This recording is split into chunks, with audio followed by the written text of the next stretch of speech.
नमस्कार, स्वागत है आप सभी का इंडिया वॉइस में और मैं हूं आपके साथ मासी। जो हमारा खास कार्यक्रम रिपोर्टर्स लाइव में हमारे संवाददाता ग्राउंड जीरो से रिपोर्ट देते हैं। चलिए बिना किसी देरी की शुरुआत करते हैं खबरों का सिलसिला। आइए सबसे पहले नजर डालते हैं राजधानी दिल्ली की खबरों पर। तो यहाँ को बता दें, खबर राजधानी दिल्ली से है, जहां अमृतसर आतंकी मड्यूस जांच में दिल्ली कनेक्शन का जो है बड़ा दावा देखने को मिला है।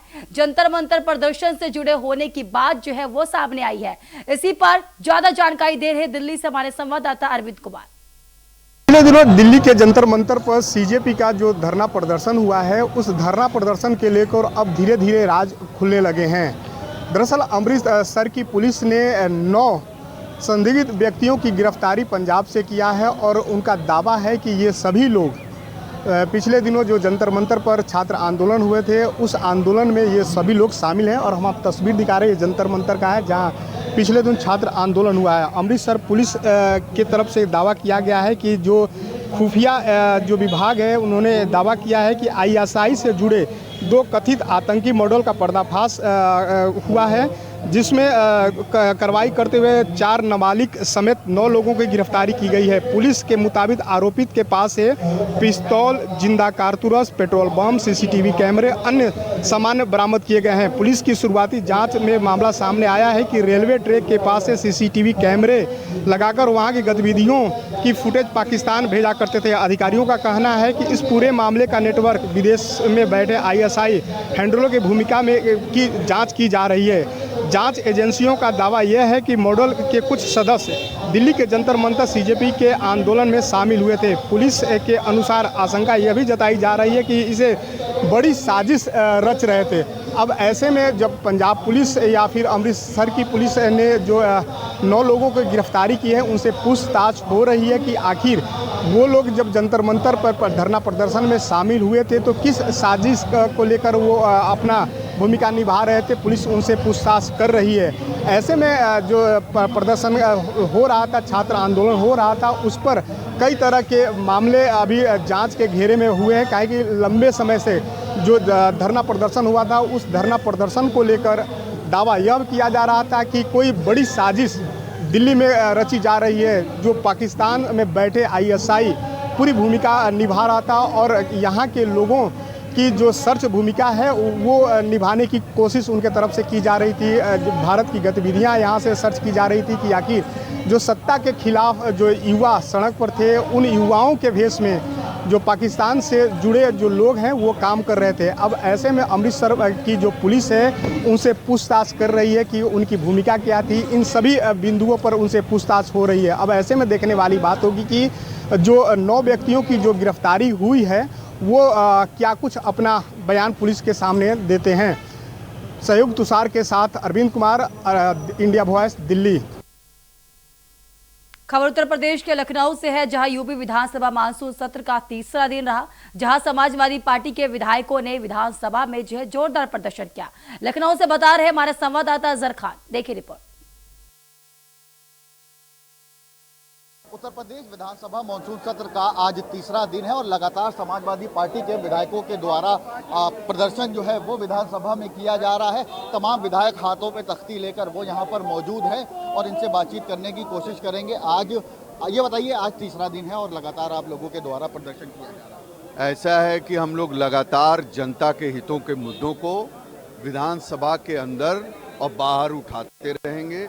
जिस तरीके से पूरे प्रदेश में शिक्षा, स्वास्थ्य, बिजली, पानी, किसानों को आय दुगनी नहीं हुई, इन सारी चीज़ों के मुद्दों पर हम लोग लड़ते रहेंगे। अपने जो नेता आदरणीय अखिलेश यादव जी के नेतृत्व में जनता हितों के मुद्दों को उठाते रहेंगे। आपकी पार्टी के विधायक सचिन यादव, उनको पूरे सदन की कार्रवाई से बाहर कर दिया गया। ये देखिए, ये हमारा हर संवैधानिक अधिकार है कि हम जनता के हितों के मुद्दों को उठाते रहें और उस बात को करते रहे, लेकिन सरकार जनता के मुद्दों से सुनना नहीं चाहती, उसको हल नहीं करना। बहुत शुक्रिया बातचीत के लिए। आज विधानसभा मानसून सत्र का तीसरा दिन है और तमाम विधायक आशु मलिक हमारे साथ बातचीत के लिए मौजूद हैं। लगातार आज तीसरा दिन है, आप लोगों के द्वारा प्रदर्शन किया जा रहा है। देखिए, समाजवादी पार्टी सदन से लेकर सड़क तक जनता के हक और अधिकार की लड़ाई लड़ेगी, उनकी आवाज को उठाएगी।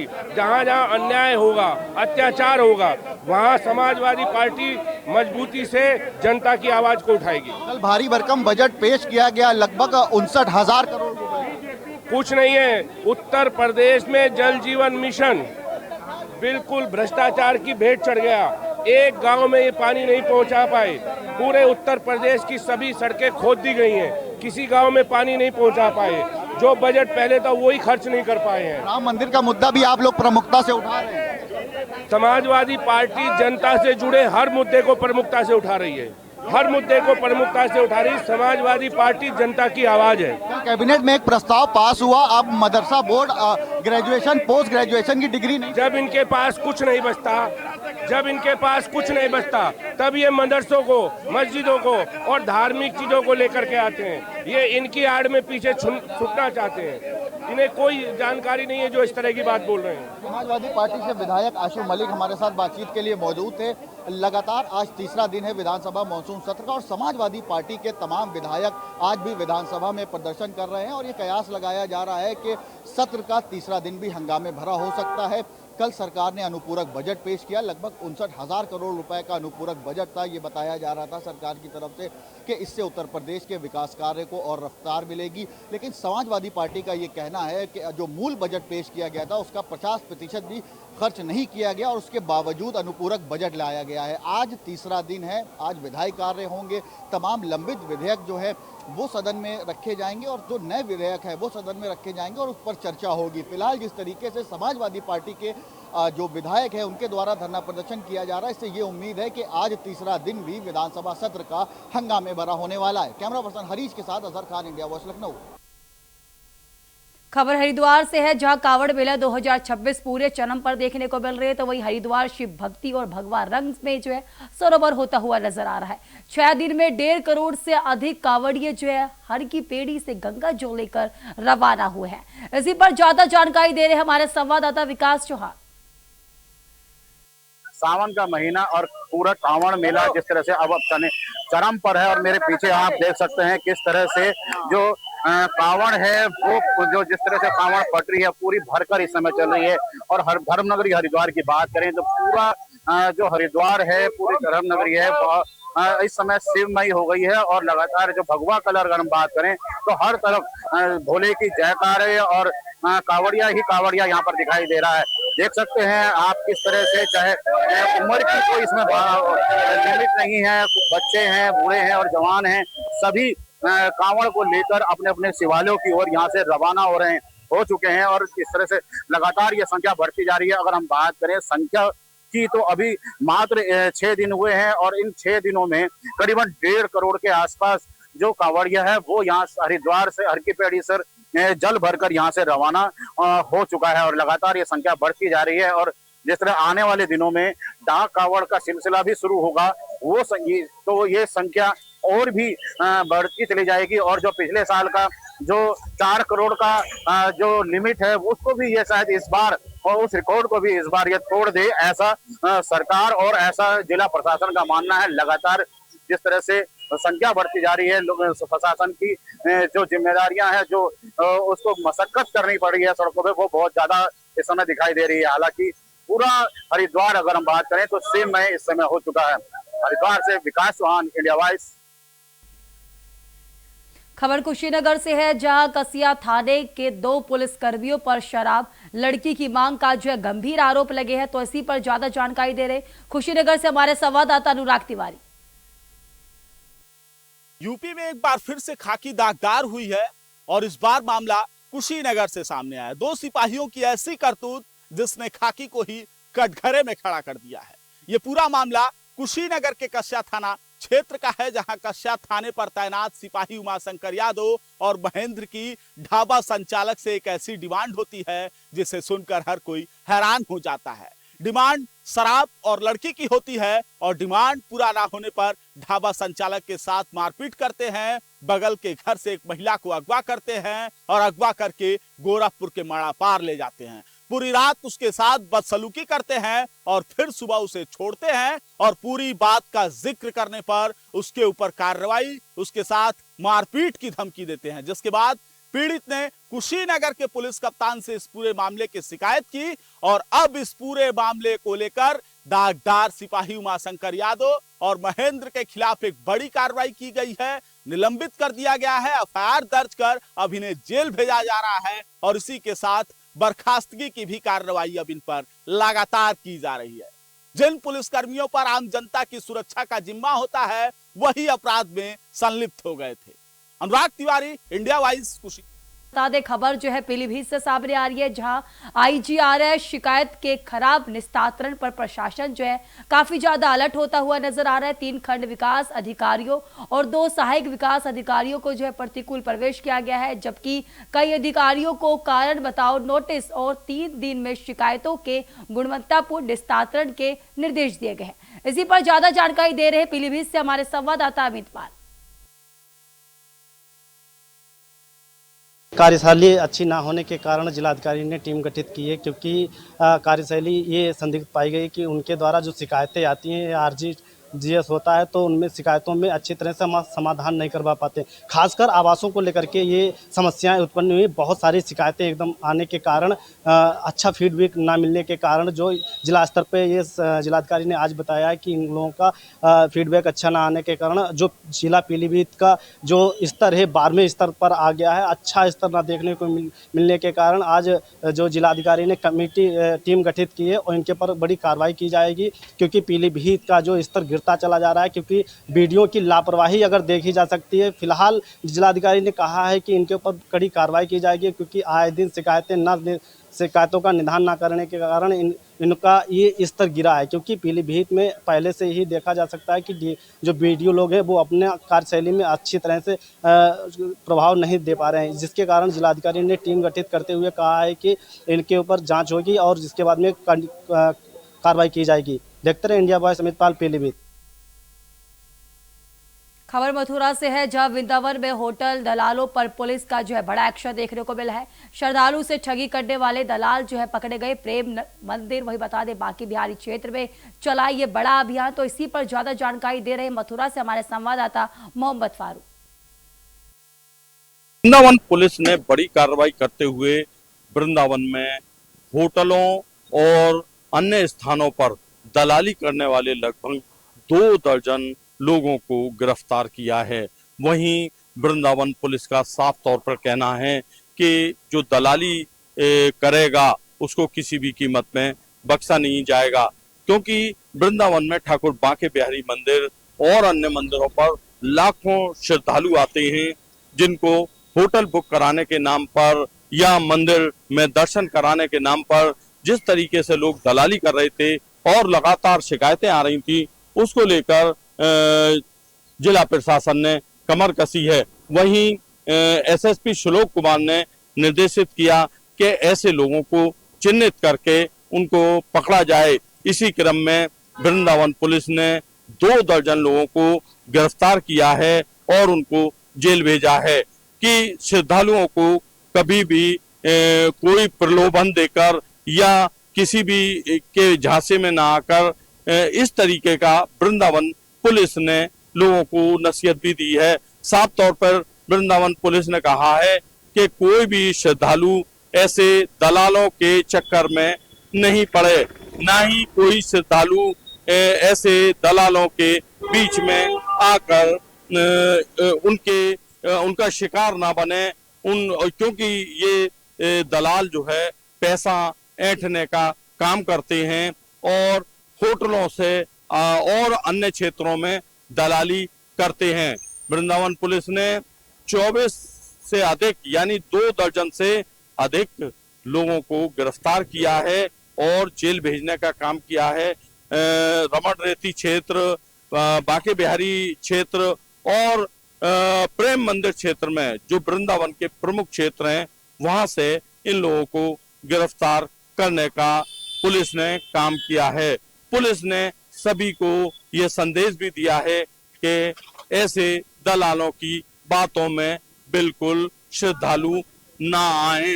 अगर कोई भी दलाल इस तरीके की व्यवस्था करता है, इस तरीके का व्यवहार करता है या किसी श्रद्धालु को झांसे में लेता है, तो उसकी शिकायत जो है तत्काल स्थानीय पुलिस को दें। इंडिया वॉइस के लिए मथुरा से अपने वीडियो जर्नलिस्ट के साथ में मोहम्मद फारूक, मथुरा।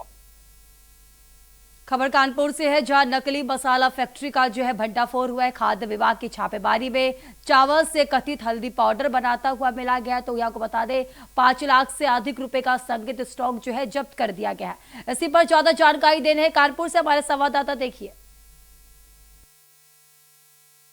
कानपुर के पनकी से एक सनसनीखेज मामला सामने आया है, जहां पर जिला प्रशासन की टीम ने एक कार्रवाई करते हुए एक फैक्ट्री पर छापेमारी करी, जहां से उन्होंने एक ऐसी फैक्ट्री पर छापेमारी करी जो चावल को पीसकर पाउडर बनाकर उस पर हल्दी का रंग डालकर उसको हल्दी बनाने का काम करते थे। इसी पर हमारे साथ बात करने के लिए मौजूद हैं खाद्य सहायक आयुक्त संजय प्रताप सिंह। आयुक्त से बात करते जानते सर, कल आपकी टीम द्वारा एक जगह छापेमारी करी गई, क्या क्या बरामद हुआ और सर क्या कार्रवाई करी गई? यहाँ पर ये लोग चावल को रंग के उसका हल्दी पाउडर बना रहे थे, जहाँ पे कि हल्दी का उपयोग नहीं किया जा रहा था। इसमें चावल और एसेंस वगैरह का उपयोग किया जा रहा था। यहाँ पर हमारी टीम ने इनके यहाँ करीब 5,86,000 का खाद्य पदार्थ सीज किया है। 6 नमूने लिए गए हैं, नमूने जांच के लिए भेज दिए गए हैं और इनके खिलाफ बीएनएस की सुसंगत धाराओं में प्राथमिकी भी दर्ज कराई गई है। सर, वहीं पे हाल ही में अभी ऐसा देखा गया था, अभी कुछ दिनों पहले ही मिलावटी आलू भी पकड़े गए थे और अब हल्दी भी पकड़ी गई, तो इसको देखते हुए खाद्य सुरक्षा विभाग है और क्या तैयारी कर रहा है? नहीं, हम पूरी तैयारी के साथ कर रहे हैं। कभी अगर कहीं पे छिटपुट इस तरह की घटनाएं हैं तो हम उनको पकड़ के उनके खिलाफ प्रिवेंटिव कार्रवाइयां कर रहे हैं, ताकि इस तरह की कार्रवाइयां आगे, इस तरह की गतिविधियां आगे संचालित न होने पाए। सर, अभी हाल ही में अवसर आने वाले दिनों में त्योहार भी आ रहे हैं, जैसे रक्षाबंधन है, फिर उसके कुछ दिनों बाद दिवाली, तो उसको लेकर भी खाद्य सुरक्षा द्वारा क्या कोई नई रणनीति बनाई जा रही है? नहीं, हमारा विभाग रेगुलर तौर पे फील्ड में रह के काम करता है। FSW के माध्यम से हम लोग मौके पे जांच करते हैं। हमारी टीमें रेगुलर विजिट पे रहती है, वो निरीक्षण करती है, अब सूचना के आधार पे भी सूचनाएं एकत्र करती है और जहां पर भी कहीं पे किसी के द्वारा मिलावट या इस तरह की गतिविधियां संचालित की जाएंगी, विभाग द्वारा उस पर सख्त कार्रवाई की जाएगी। आप हमारे साथ खाद्य सहायक आयुक्त संजय प्रताप सिंह, जिन्होंने बताया कि लगातार मिलावटखोरों के खिलाफ कार्रवाई करी जा रही है और आगे भी ऐसी कार्रवाई जारी रहेगी। वीडियो जर्नलिस्ट आयुष के साथ कुशाग्र अवस्थी, इंडिया वॉइस, कानपुर। खबर आगरा से है, जहां सपा प्रदेश अध्यक्ष श्यामलाल पाल का जो है आज आगरा दौरा देखा गया, जहां उन्होंने 2027 चुनाव को लेकर के संगठन मजबूत करने पर जोर दिया। कार्यकर्ताओं ने उनका जोरदार स्वागत किया। तो इसी पर ज्यादा जानकारी दे रहे आगरा से हमारे संवाददाता जिशान अहमद। प्रदेश में 2027 चुनाव का आगाज हो चुका है। समाजवादी पार्टी के प्रदेश अध्यक्ष श्यामलाल पाल जी आगरा 2 दिवसीय दौरे पर हैं, हमारे साथ हैं, सीधे बात कर लेते हैं। 2027 चुनाव का आगाज हो चुका है, आगरा पहुंचे हैं, क्या कहेंगे? 2027 में उत्तर प्रदेश में सामाजिक न्याय के राज्य की स्थापना किसान, नौजवान, महिलाएं, मजदूर सभी लोग मिलकर करने जा रहे हैं, क्योंकि जो उत्तर प्रदेश में सरकार है वो बहुरंगी सरकार है। नौजवानों के साथ, बेरोजगारों के साथ, किसानों के साथ कुठाराघात कर रही है और उत्तर प्रदेश प्रगति के मार्ग से डाउन हो चुका है। 27 में मुख्य रूप से समाजवादी पार्टी के क्या मुद्दे रहेंगे जो जनता के बीच में जाएंगे? जनता के सामने बहुत बड़ी चुनौतियां हैं। उनके किसान कि खाद की बोरी के दाम बढ़ गए और उनके वजन कम हो गए और आज मार्केट में हाल यह है कि किसान के खाद की बोरी ही मार्केट से गायब है।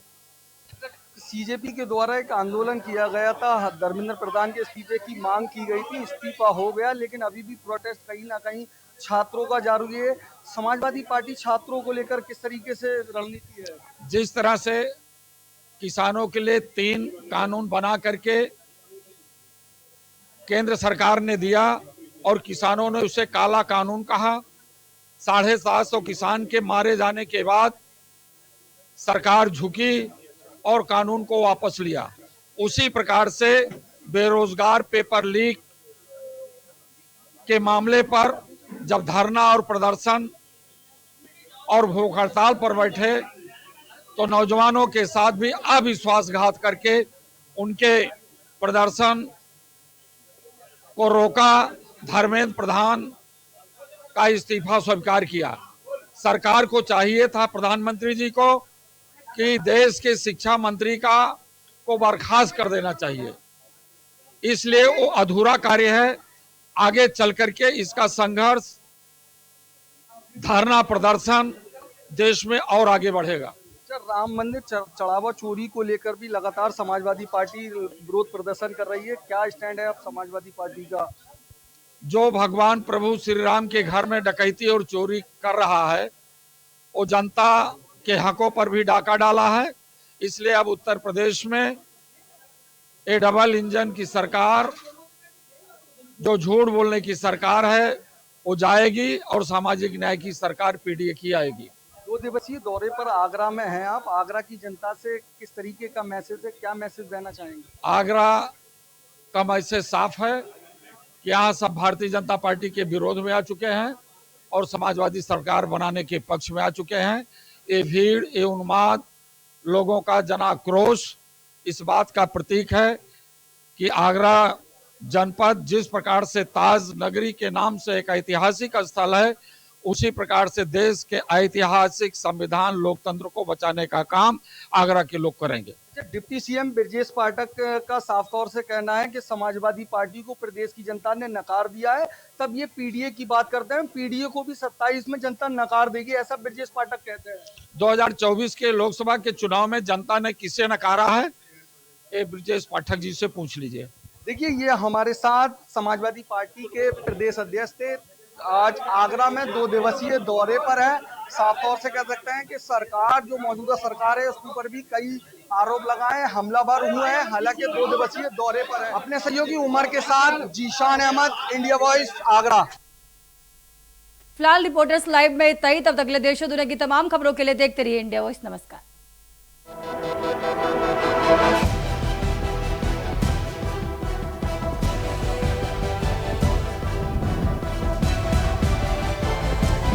इंडिया वॉइस, आपकी सोच, आपकी आवाज।